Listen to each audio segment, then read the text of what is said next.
નગરપાલિકાને જન્માષ્ટમી લોકમેળામાં વિવિધ સ્ટોલ પ્લોટની હરાજીમાં પ્રથમ દિવસે 2 કરોડની રેકોર્ડ બ્રેક આવક થઈ છે. હજુ આજે બુધવારે પણ હરાજીની કાર્યવાહી ચાલુ રહેશે તેવું જાણવા મળે છે.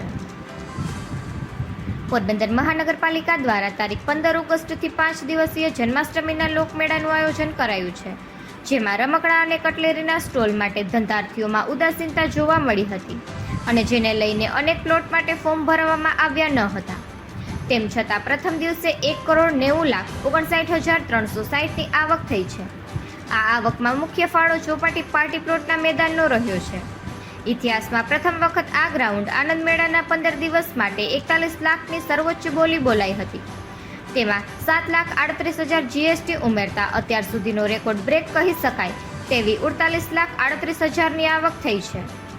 ગત વર્ષે આ મેદાનના 26 લાખ ઉપજ્યા હતા. એ સિવાય ઓશિયોનિકની બાજુનું મેદાન ફૂડ ઝોન માટે 7 દિવસ માટે અપાતા 7,50,000 તથા 1,35,000 જીએસટી ઉમેરતા કુલ રૂપિયા 8,85,000. હાથી લસરપટ્ટી મેદાન 7 દિવસ માટે ફૂડ ઝોન માટે અપાતા 5,10,000, જેમાં 91,800 જીએસટી ઉમેરતા કુલ 6,01,800માં વેચાયું છે. તો ચોપાટી પાર્કિંગવાળું ગ્રાઉન્ડ ફૂડ ઝોન માટે 7 દિવસ માટે અપાતા તેની આવક 1,95,000 તથા 35,100 જીએસટી ઉમેરતા કુલ 2,30,100ની આવક થઈ છે.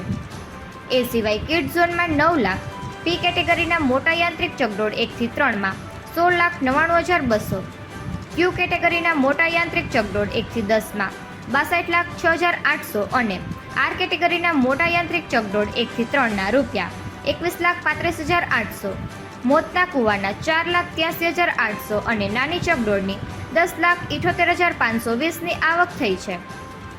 આમ પ્રથમ દિવસે જ 1,90,59,360ની આવક થઈ છે અને મંગળવારે પણ રાત્રે સુધી હરાજીની કાર્યવાહી ચાલુ રહી હતી અને હજુ પણ રમકડાના સ્ટોલ, પાથરણા, ખાણીપીણીના સ્ટોલ વગેરેની હરાજી બાકી હોવાથી આ વખતે લોકમેળામાંથી મહાનગરપાલિકાને રેકોર્ડ બ્રેક આવક થાય તેવું જણાઈ રહ્યું છે.